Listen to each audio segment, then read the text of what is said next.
അപ്പം ഞാനിന്ന് വന്നിരിക്കുന്ന നമ്മുടെ വീടിൻ്റെ ഒരു ഞാൻ സ്വന്തമായി എൻ്റെ വീട് എങ്ങനെ ഇരിക്കണം, നമ്മൾ പുതിയതായിട്ട് പണിയണം വീട് എങ്ങനെ ഇരിക്കണം എന്നുള്ള ഒരു പ്ലാനിങ് വരച്ചിട്ടാണ് ഞാൻ ഇവിടെ വന്നിരിക്കുന്നത്. അപ്പോൾ ഞാൻ കാണിച്ചു തരാം. അപ്പോൾ ഇതാണ് ഞാൻ വരച്ചിരിക്കുന്ന വീട്. അപ്പം ഒരു അത്യാവശ്യത്തിന് നിനക്കും എനിക്കൊക്കെ പറ്റിയൊരു വീട്. അപ്പോൾ 2 നില നിർബന്ധമാണ്, മസ്റ്റാണ്. 2 നില ഇല്ലെങ്കിൽ ഞാൻ ഇറങ്ങി എവിടെയെങ്കിലുമൊക്കെ പോവും, അത് വേറെ കാര്യം. ഓക്കെ, അടുത്ത കാര്യം എന്ന് വെച്ച് കഴിഞ്ഞാൽ ഞാനിവിടെ പരിചയപ്പെടുത്താൻ പോവാണ്. ഇതാണ് നമ്മുടെ വീട്. അപ്പോൾ നമ്മൾ കയറി വരുമ്പോൾ 2 സ്റ്റെപ്പ് ഉണ്ട്. ആ 2 സ്റ്റെപ്പ് കയറിയിട്ട് വേണം നമ്മൾ പോകാൻ. കണ്ണും മൂക്കും ഇല്ലാണ്ട് സ്റ്റെപ്പ് കയറാൻ പോയി കഴിഞ്ഞാൽ, പ്രത്യേകിച്ച് അച്ഛൻ കയറാൻ പോയി നോക്കിക്കഴിഞ്ഞാൽ വീടിൻ്റെ മൂക്ക് കുത്തി അങ്ങ് താഴെ വീഴും, അത് ശ്രദ്ധിക്കണം. പിന്നെ നമ്മുടെ ഇവിടെ ഒരു പണ്ടത്തെ ഒരു ഡിസൈൻ ഡോറാക്കിയിട്ടാണ് വന്നിരിക്കുന്നത്, അപ്പുറത്ത് പുറത്തോട്ട് തുറക്കാൻ. പിന്നെ ഇത് 2 നമ്മുടെ ജനാല, ഇവിടെ എഴുതി വെച്ചിട്ടുണ്ട് മെയിൻ ഡോറെന്ന്. പിന്നെ ഇതാണ് അമ്മയ്ക്ക് അടുക്കളയിൽ ഇരുന്ന് പണിയാനുള്ളത്. എന്നെ എങ്ങനെയും പണിയാൻ വിളിക്കരുത്, ഞാൻ ആ ഭാഗത്തേ കാണത്തില്ല. അപ്പോൾ പിന്നെ ഇപ്പുറത്തോടെ അമ്മയ്ക്ക് ഇറങ്ങി പോവാം. പിന്നെ അമ്മയ്ക്ക് പൂക്കളോടൊരു ഇതുള്ളതുകൊണ്ട് ഞാൻ 2-3 പൂ ഇവിടെ വെച്ചിട്ടുണ്ട്. പിന്നെ അച്ഛൻ കള്ളു പിടിച്ച് വന്ന് ഈ വണ്ടി ഇങ്ങനെ എടുക്കുവാൻ നോക്കുവാണെങ്കിൽ പ്രത്യേകിച്ച് ശ്രദ്ധിക്കണം. ഈ ചെടിച്ചട്ടി പൊട്ടിപ്പോവും, അമ്മ അച്ഛൻ്റെ തല വന്ന് അടിച്ച് പൊട്ടിക്കുകയും ചെയ്യും. അതുകൊണ്ട് അത് അച്ഛൻ മെയിനായിട്ട് ശ്രദ്ധിക്കുക. പിന്നെ നമ്മുടെ കാറെന്ന് വെച്ചാൽ BERV എന്നാണ് നമ്മുടെ BERV ആണ് എന്ന് വെച്ചാൽ ഏതോ അച്ഛൻ്റെ ഇഷ്ടപ്പെട്ട ഒരു വണ്ടിയാണ്.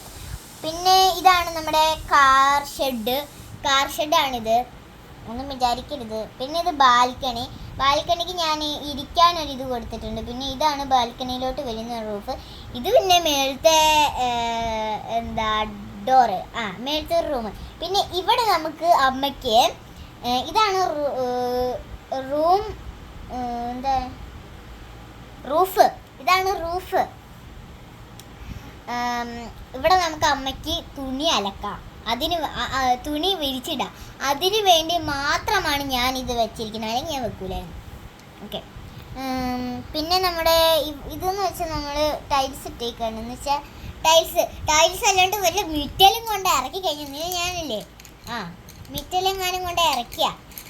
ഓക്കെ, ഇവിടെ പച്ച ഇങ്ങനെ വന്നിട്ട് ഗ്രേ. നമ്മുടെ വീടിൻ്റെ തീം വന്നിരിക്കുന്നത് ഗ്രേ ആൻഡ് വൈറ്റ് ആണ്. താഴെ ഗ്രേയും മേളിൽ വൈറ്റ് ആയിട്ടാണ് ഞാൻ കൊടുത്തിരിക്കുന്നത്. പിന്നെ ഇതിനകത്ത് ആക്കോടെ ഇൻക്ലൂഡ് നമ്മുടെ സിമ്പിൾ കളേഴ്സാണ്. ഒരു കളർ എന്നെ ആവർത്തിച്ച് വരുന്നതും ഉണ്ട്. അപ്പോൾ ഞാൻ കാണിച്ചു തരാം. വളരെ കുറച്ച് കളറേ ഉള്ളൂ, 2, 4, 6, 7 കളേഴ്സാണ് നമ്മളിവിടെ എടുത്തിരിക്കുന്നത്. അതിൽ ഞാൻ കളേഴ്സിൻ്റെ പേര് ലൈറ്റ് ഗ്രീൻ എന്ന് വെച്ചാൽ ഇവിടെ നിൻ്റെ ചെടിക്കും. പിന്നെ ഒരു 8 കളേഴ്സ് എടുത്തിട്ടുണ്ട് കേട്ടോ നമ്മൾ. ലൈറ്റ് ഗ്രീൻ, പിന്നെ ഓറഞ്ച് ആൻഡ് ബ്രൗണ്, അത് ഇതിനായിട്ടാണ്. ബ്രൗൺ എന്ന് വെച്ചാൽ ഡിസൈനും, ഓറഞ്ച് ഇതിനുമായിട്ടാണ്. പിന്നെ ഡിസൈനും പിന്നെ ഡോറിൻ്റെ ഇതിനും. പിന്നെ നമ്മൾ എടുത്തിരിക്കുന്ന ഗ്രേ ആണ് നമ്മുടെ മെയിൻ ഐറ്റം. ഇവിടെ ഇങ്ങനെ നമ്മുടെ വീടിന് ഇങ്ങനെ അടിക്കാനും പിന്നെ അത് ഇവിടെ അടിക്കാനുമായിട്ടാണ്. പിന്നെ കാറിനും എടുത്തിട്ടുണ്ട് കേട്ടോ. കാറിന് ഏതെങ്കിലുമൊക്കെ കളറാണെങ്കിൽ എനിക്ക് കുഴപ്പമില്ല, പക്ഷെ റെഡ് എടുക്കരുത്. റെഡ് എനിക്ക് ഒട്ടും ഇഷ്ടമല്ല കാറിന്. പിന്നെ കാർ ഷെഡിൽ നമ്മൾ വൈറ്റാണ് കൊടുത്തിരിക്കുന്നത്. പിന്നെ നമ്മുടെ മേലത്തെ ഡോറിന് പ്രത്യേകിച്ച് വൈറ്റ് ഒരിതും ഈ കളറാണ് നമ്മൾ മേലത്തെ ഡോറിൻ്റെ പിടിക്ക് നമ്മൾ കൊടുത്തിരിക്കുന്നത്. പിന്നെ ഇവിടെ അതെ. പിന്നെ നമ്മുടെ കാറിൻ്റെ ഇവിടെ ബ്ലാക്ക് കളർ, പിന്നെ നമ്മൾ ഇവിടെ ഒരു ബ്ലാക്ക് കൊടുത്തിട്ടുണ്ട് ഇവിടെ. പിന്നെ ബ്രൗൺ തന്നെ പിന്നെ ഇവിടെ നമ്മൾ കൊടുത്തിട്ടുണ്ട്. പിന്നെ ഈ ഒരു കളറാണ്, ഈ ഒരു കളർ നമ്മൾ ഇവിടെ കൊടുത്തിട്ടുണ്ട്.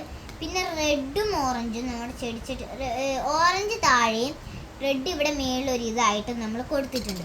അപ്പോൾ അവിടെ 8 കളേഴ്സാണ് നമ്മളിവിടെ ഉപയോഗിച്ചിരിക്കുന്നത്. അപ്പം ഇതേ ടീമിൽ എന്നെ ഉണ്ടാക്കണം എന്നുണ്ട്. 2 നില എനിക്കിതിൽ നിർബന്ധമായിട്ടുള്ളത് 2 നില വീട്. ഗ്രേ കളറാണെങ്കിലും കുഴപ്പമില്ല, ഏത് കളറാണെങ്കിലും കുഴപ്പമില്ല. പിന്നെ ഈ ടൈൽസ് ഇതേപടി തന്നെ ആയിരിക്കണം. പിന്നെ കാർ ഷെഡ് വേണം. പിന്നെ എന്നാ വേണ്ടേ, ഒരു കാറ് വേണം. വാതിലില്ലെങ്കിൽ ഞാനിങ്ങനെ കയറുന്നേ.